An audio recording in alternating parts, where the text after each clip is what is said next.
Bem-vindo ao Vaticano, onde a história encontra o mistério e algumas coisas que podem te deixar de cabelo em pé.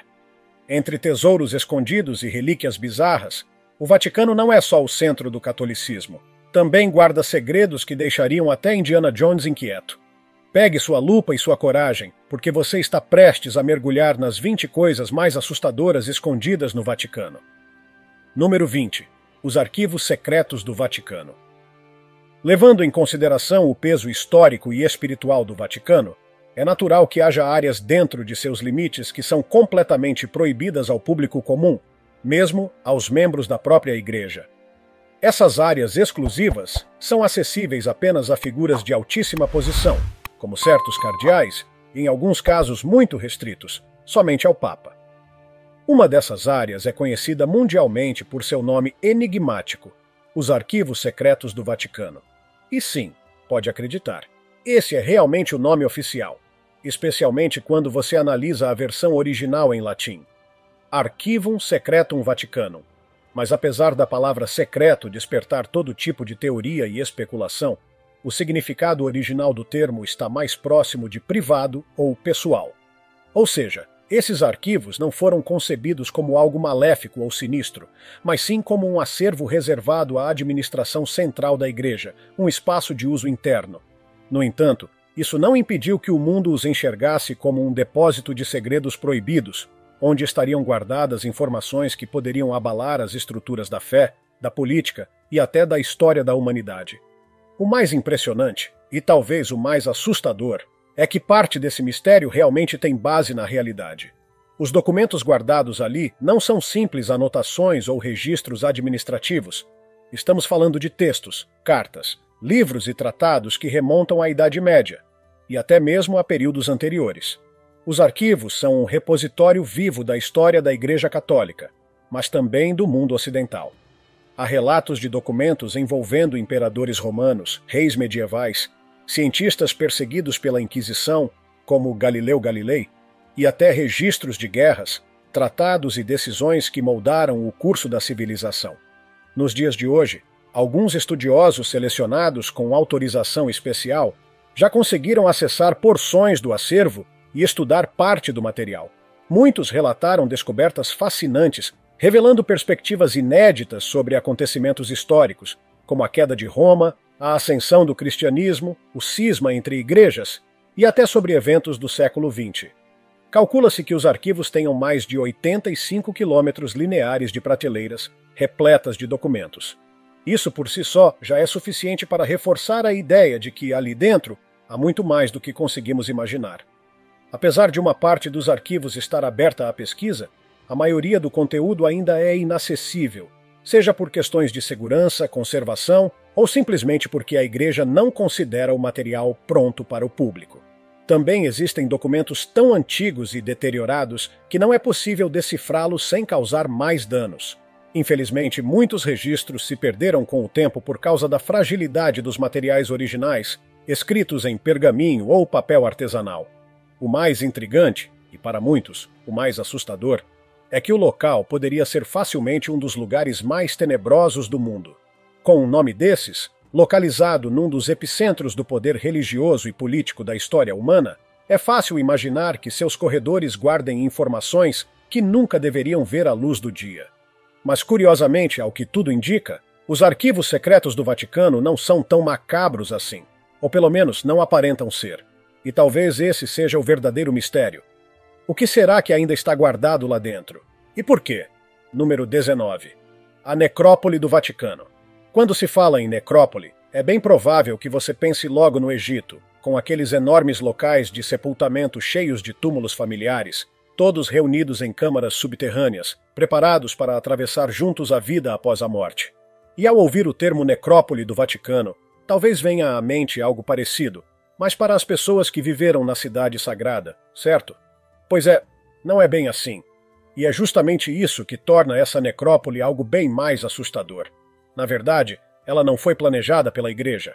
O local surgiu como uma espécie de acidente histórico, provocado por leis da Roma Antiga e pela expansão do Vaticano ao longo dos séculos. A necrópole fica embaixo da cidade do Vaticano, a profundidades que variam entre 5 e 12 metros abaixo da Basílica de São Pedro. E isso é muito importante por um motivo básico. Foi só na década de 1940 que o Vaticano autorizou escavações no local.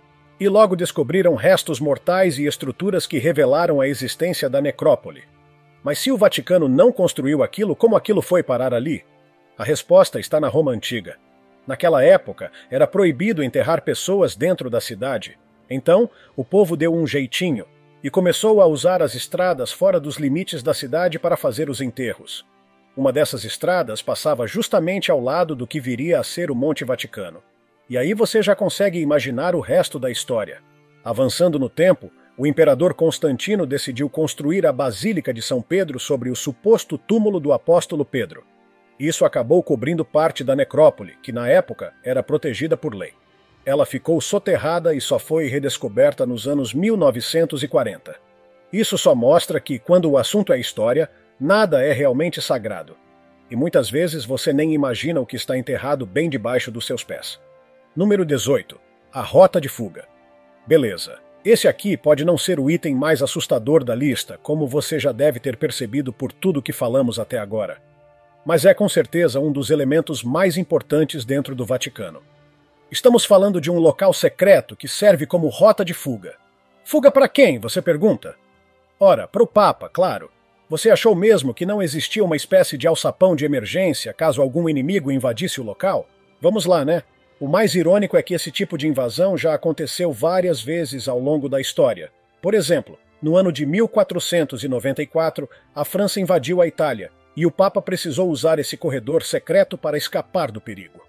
Em 1527, durante o saque de Roma, os exércitos do Sacro Império invadiram o Vaticano e mataram vários dos guardas que protegiam o Papa. Mesmo assim, ele conseguiu fugir, graças à passagem secreta. E qual é o tamanho desse túnel? Ele tem aproximadamente 800 metros de comprimento.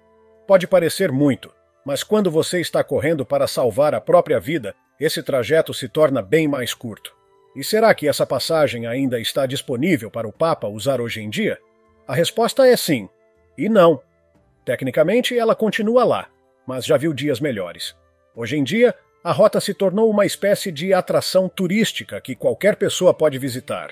Você pode literalmente andar pelo mesmo caminho por onde os papas fugiram no passado e conferir com os próprios olhos o quão fundo é esse corredor. E aí surge a pergunta: será que existe uma nova passagem secreta pronta para ser usada no caso de uma emergência moderna? A resposta mais provável é sim, mas, obviamente, essa não será tão divulgada quanto a antiga. Afinal, não se deve dar aos inimigos o mapa de entrada e saída de um local que pode ser atacado a qualquer momento, né? Esse é um exemplo claro de até onde o Vaticano vai para proteger seu membro mais importante. Número 17. Exorcismo. Voltando ao lado verdadeiramente sombrio da atuação do Vaticano, encontramos uma prática que intriga e assusta pessoas há séculos: os exorcismos. Dentro da doutrina católica, a possessão demoníaca é tratada como uma ameaça real e concreta, sendo enfrentada com rituais próprios para expulsar entidades malignas do corpo de vítimas humanas. A crença é que essas entidades sejam demônios ou espíritos do mal que se apoderam de pessoas vulneráveis, causando sofrimento físico e espiritual. O Vaticano leva isso tão a sério que mantém padres treinados especificamente para esse tipo de missão, e esses homens são oficialmente reconhecidos como exorcistas da Igreja. De acordo com os próprios registros da Santa Sé, dezenas de milhares de exorcismos já foram realizados ao longo dos anos, muitos deles pelo falecido padre Gabriele Amorth, que foi o exorcista-chefe do Vaticano e afirmava ter enfrentado forças demoníacas reais em várias ocasiões. O ritual do exorcismo não é feito de qualquer forma. Ele exige autorização, procedimentos específicos e o acompanhamento de especialistas. Mas isso não significa que não tenha sido alvo de abusos e tragédias. Há relatos de pessoas submetidas a sessões violentas e de longa duração, sem que se confirmasse uma possessão real. Muitos desses casos, na verdade, envolviam doenças mentais graves confundidas com manifestações demoníacas. O Vaticano chegou a elaborar um manual com 90 páginas que detalha critérios, práticas e recomendações para a realização de exorcismos. Nele, inclusive, é alertado que nem toda manifestação deve ser tratada como possessão sendo necessário o parecer de médicos antes de qualquer procedimento. No entanto, essa prudência nem sempre foi respeitada. Ao longo do tempo, diversos casos de abuso sexual e violência física foram cometidos sob o pretexto de libertar uma alma do mal. Muitos deles cometidos por sacerdotes que usaram a fé para manipular vítimas, especialmente mulheres. O exorcismo, assim, se torna uma das facetas mais assustadoras da fé quando ela é levada ao extremo e usada sem responsabilidade. Número 16. A coleção de arte do Vaticano. Vamos dar uma respirada e ir para um lado menos sombrio. Chegou a hora da arte. Quando você pensa no Vaticano, é bem provável que obras de arte venham à sua mente. E com razão. O museu que abriga essas peças foi uma espécie de projeto pessoal de um dos papas, que acreditava que o Vaticano precisava reconectar-se com a cultura moderna e viu na arte a ponte ideal para isso. Faz sentido se você parar para pensar. É fácil para um lugar como o Vaticano e figuras como o Papa parecerem distantes das pessoas comuns. Ao demonstrar apreço por arte moderna, o Vaticano aproxima-se do povo e mostra uma face mais acessível. Hoje, a coleção conta com cerca de 8.000 obras, oferecendo uma visão riquíssima da arte italiana e internacional do século XX. É um pouco estranho que esse seja um dos maiores destaques de uma instituição religiosa? Talvez, mas ainda tem coisas mais bizarras escondidas ali, como supostas relíquias religiosas que estariam guardadas bem longe dos olhos do público. Número 15. Os assuntos financeiros do Vaticano. Vamos mudar completamente de tema agora e falar de algo que, convenhamos, deixa muita gente desconfortável: dinheiro. Se eu perguntasse sobre a sua situação financeira, quanto você ganha, quanto gasta, como paga suas contas, provavelmente você conseguiria me dar um resumo detalhado. Afinal, todos nós temos boletos, certo? Mas e o Vaticano? Como será que ele cuida das próprias finanças? Bem, essa é uma pergunta difícil de responder, e isso não é por acaso. Assim como muitas instituições pelo mundo, o Vaticano não é nada transparente quando o assunto é dinheiro. E, sinceramente, ele deveria ser. Uma coisa que podemos afirmar com certeza é que o Vaticano é uma cidade-estado soberana. Isso significa que é tecnicamente um país, com cerca de 1.000 habitantes. E como qualquer outro país, ele administra sua própria economia e gera receita a partir disso. Só que não para por aí. O Vaticano também investe esse dinheiro em empreendimentos espalhados pelo mundo, inclusive em empresas privadas. E nem estamos contando aqui as inúmeras doações recebidas de fiéis, que somam cifras impressionantes. Com isso tudo, fica ainda mais estranha a falta de transparência sobre quanto dinheiro entra e para onde ele vai. E para deixar a situação ainda mais esquisita, vale lembrar que um dos bancos dentro da cidade já esteve envolvido em um escândalo financeiro bastante sério, o que só aumentou a desconfiança sobre como o Vaticano realmente lida com suas riquezas. Número 14. As Cruzadas. Agora entramos numa parte mais sombria e pesada da história da Igreja Católica. Estamos falando das famosas Cruzadas, que ficaram conhecidas como Guerras Santas. E como o catolicismo era a religião dominante entre os líderes desses conflitos, isso significa que o Papa apoiava essas guerras em várias ocasiões, certo? Sim, exatamente. Um exemplo claro foi a Primeira Cruzada, na qual cerca de 70.000 muçulmanos foram mortos em nome da conversão ao cristianismo. O Papa, na época, não apenas acompanhou os acontecimentos, como também chegou a abençoar os combatentes, para que eles não fossem julgados pelos pecados cometidos durante a guerra. Sim, você entendeu certo. O Papa basicamente deu carta branca para que os soldados fizessem o que quisessem, desde que fosse pelo bem da Trindade. Isso distorce completamente os conceitos de perdão e arrependimento que deveriam ser centrais na fé cristã. Durante a Primeira Guerra Mundial, o Vaticano tentou mediar a paz na Europa e chegou até a vender itens valiosos da Igreja para ajudar os mais necessitados. Mas na Segunda Guerra Mundial, a postura foi bem diferente. O Papa da época fez acordos com o Terceiro Reich e se recusou a condenar publicamente os atos cometidos por eles, o que levou muitos a chamá-lo de o Papa de Hitler. Sim, isso é bem assustador e definitivamente nada louvável. Número 13. Os Cavaleiros Templários. Já que falamos das Cruzadas, vamos agora a um grupo que foi protagonista nesse período histórico e que até hoje mexe com o imaginário coletivo, os Cavaleiros Templários. Para deixar claro, os Templários eram uma ordem militar francesa com profunda devoção à fé católica. Mas eles não começaram como guerreiros. Inicialmente, sua missão era proteger os peregrinos que viajavam até Jerusalém. Só depois é que receberam a bênção do Papa, tornando-se um dos grupos mais poderosos da época. Com o tempo, os cavaleiros templários se tornaram extremamente ricos e altamente treinados, liderando diversas batalhas nas cruzadas. Ironia do destino, mesmo sendo protegidos pela Igreja, acabaram caindo em desgraça. O rei da França da época desconfiava do poder deles e decidiu acabar com a ordem. E mesmo hoje existem teorias de que os templários ainda existem atuando em segredo. Mistério é o que não falta. Número 12. O Sudário de Turim. Esse aqui é, com certeza, um dos itens mais polêmicos da lista. O Sudário de Turim é uma suposta relíquia religiosa que seria o pano usado para envolver o corpo de Jesus Cristo após a crucificação. Só isso já o tornaria único, mas tem mais. O tecido supostamente traz a impressão do rosto de Jesus, tal como ele estaria no momento de sua morte. Se for real, estamos falando de um artefato sem igual. Só que nem mesmo a Igreja Católica confirma a autenticidade do objeto. Muita gente acredita piamente que o sudário é real, inclusive o veneram como se fosse a imagem verdadeira de Cristo. Por outro lado, há quem diga que a história não fecha. Isso porque o pano só apareceu séculos depois da crucificação e os testes científicos modernos apontaram diversas inconsistências. O fato é que ninguém conseguiu provar 100% que o sudário foi usado no corpo de Jesus, e isso alimenta a controvérsia. Enquanto uns querem acreditar, outros preferem analisar os fatos com mais objetividade. E quanto ao Vaticano, ele não confirma e nem nega, o que já diz muito. Número 11. A Lança do Destino. Ainda falando de artefatos ligados à crucificação de Jesus Cristo, encontramos um objeto que desperta tanto fascínio quanto medo. A lendária Lança do Destino.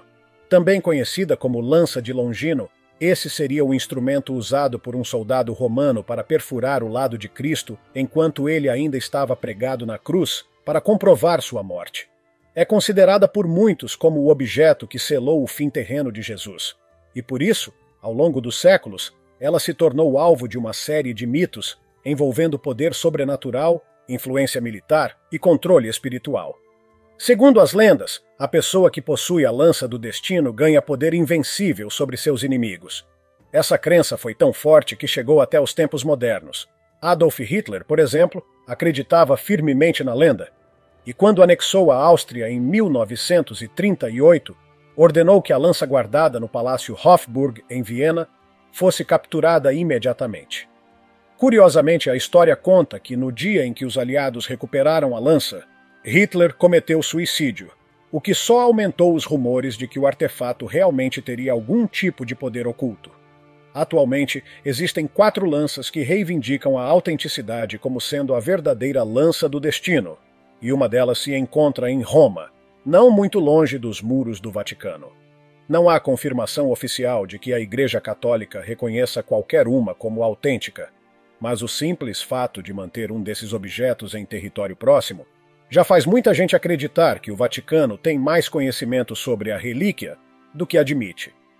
A ideia de que essa lança ainda possa estar escondida nos cofres da Igreja, preservada ou estudada em segredo, reforça a sensação de que há forças muito maiores agindo nos bastidores do poder religioso. Número 10. As aparições de São Pedro. Quando se trata de uma instituição religiosa tão antiga e poderosa como o Vaticano, é natural que existam histórias de fantasmas associadas ao lugar.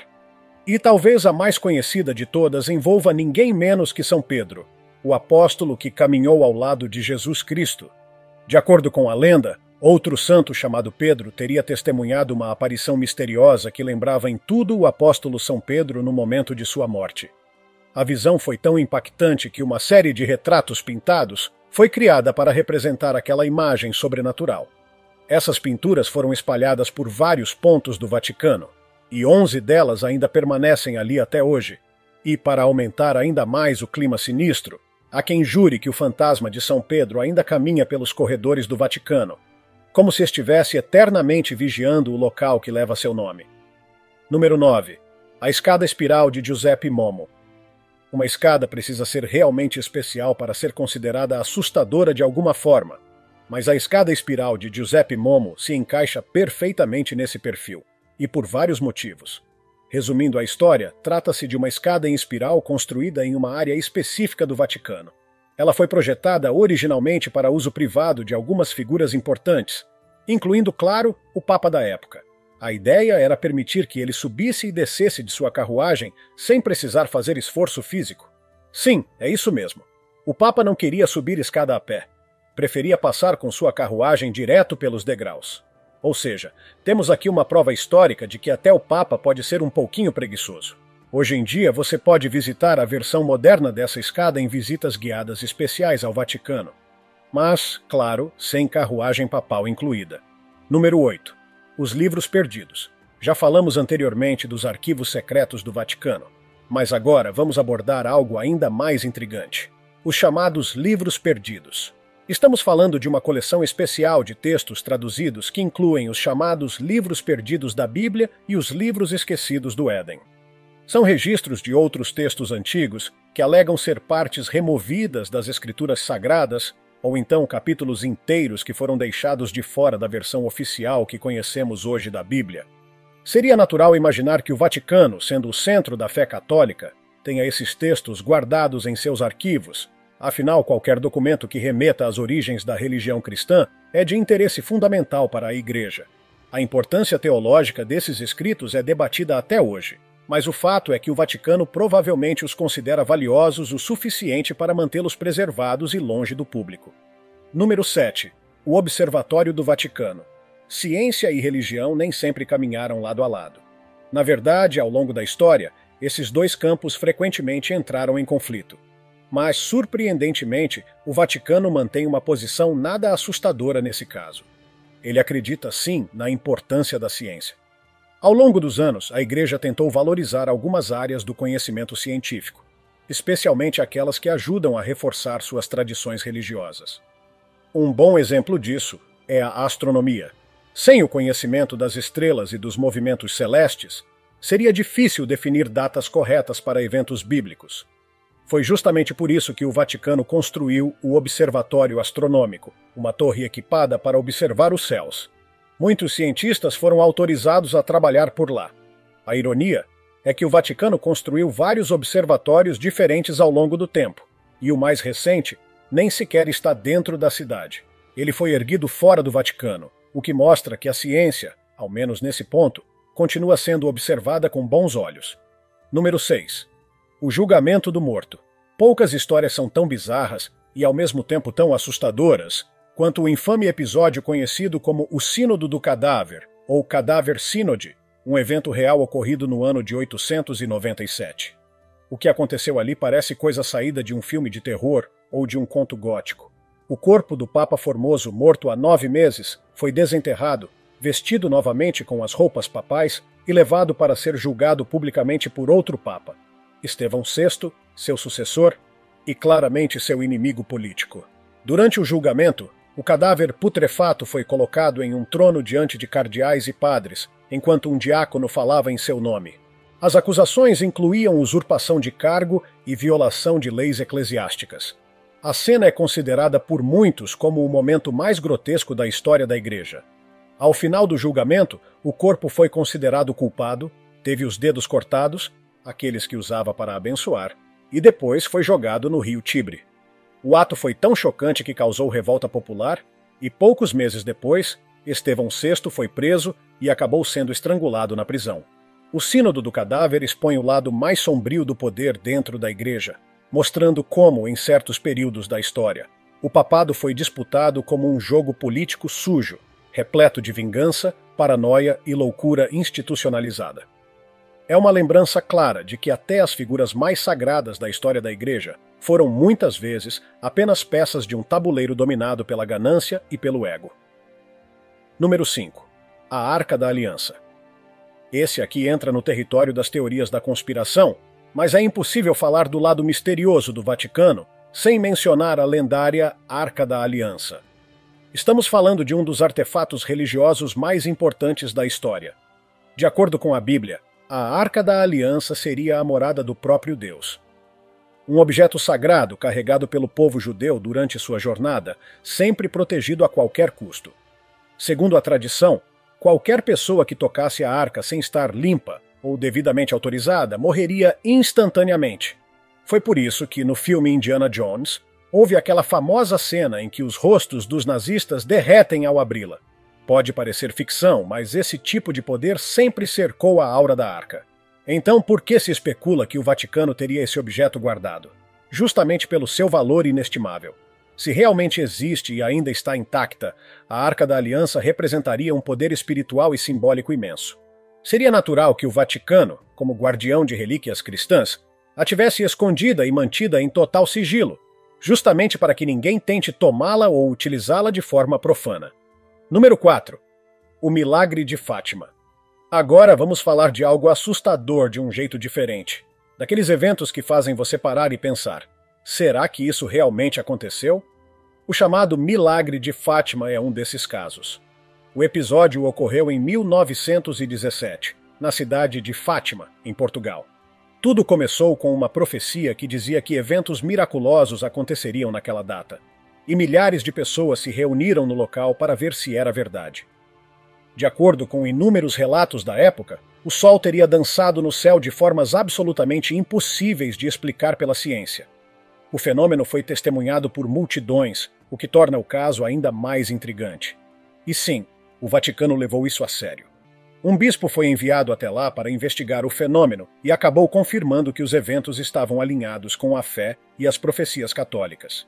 É um episódio que até hoje intriga fiéis e céticos, e continua a ser visto por muitos como um sinal divino real. Número 3. Augusto de Prima Porta.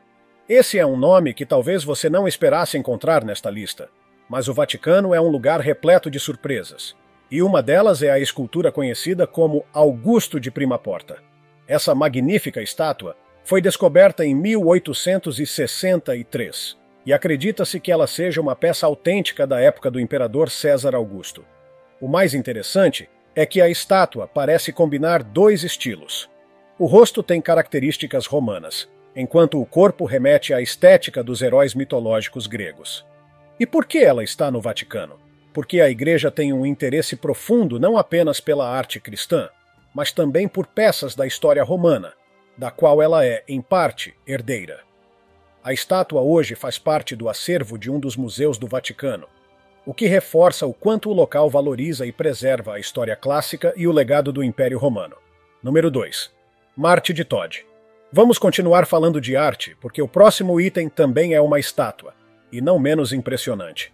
O Marte de Todi é uma escultura em bronze quase em tamanho real, datada do século V ou IV a.C. Ela foi redescoberta em 1835 e logo despertou o interesse de historiadores e arqueólogos. Descobriu-se que a escultura provavelmente fazia parte de um santuário religioso dedicado ao deus da Guerra dos Úmbrios, um antigo povo da Península Itálica. Os detalhes da obra são impressionantes, especialmente considerando sua idade.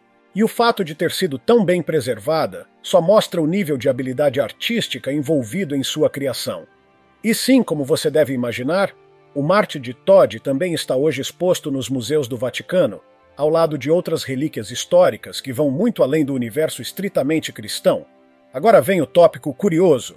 O Papa teria uma coleção de corpos alienígenas escondida no subsolo do Vaticano? Bem, se essa imagem for verdadeira, então sim. Sim, ele teria. A foto foi publicada por um homem que afirma ser um infiltrado do Vaticano e garante que o registro é autêntico. Mas vamos combinar, é difícil não ficar com um pé atrás. Com tantas teorias, boatos e histórias cercando o Vaticano, é difícil não se perguntar se há algo mais acontecendo por trás das portas fechadas. Como sempre, deixe sua opinião na seção de comentários aqui embaixo, usando a hashtag Tópico Curioso. Número 1. Vatileaks. E chegamos ao tópico mais polêmico e talvez mais impactante de toda a lista. O escândalo conhecido como Vatileaks. Este foi um verdadeiro terremoto dentro da estrutura da Igreja Católica, uma série de vazamentos de documentos secretos do próprio Vaticano, revelando uma rede complexa de corrupção, disputas internas, tráfico de influência e abuso de poder. Tudo começou em 2012, quando Paolo Gabriele, mordomo pessoal do Papa Bento XVI, decidiu copiar e vazar documentos confidenciais para a imprensa. As revelações foram estarrecedoras. mostraram como figuras de alto escalão usavam suas posições para benefício próprio, desviando recursos, vendendo favores e favorecendo determinados grupos dentro da igreja. Um dos aspectos mais revoltantes foi descobrir que audiências privadas com o Papa eram vendidas a fiéis abastados.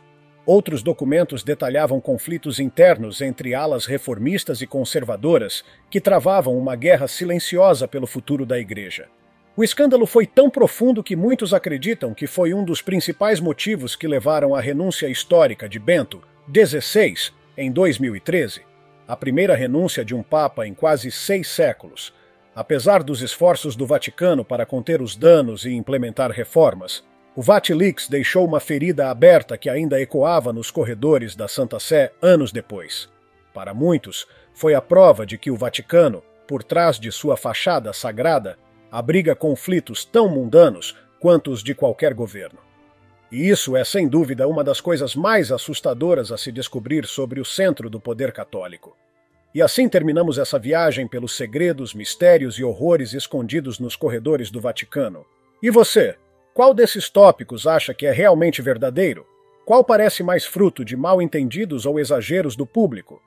Se você souber de algum outro segredo obscuro do Vaticano que ficou de fora da lista, compartilhe aí nos comentários.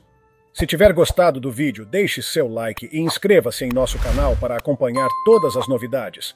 Continue por aqui e assista a mais vídeos clicando em um desses vídeos que estão aparecendo na sua tela. Cuidem-se, amigos!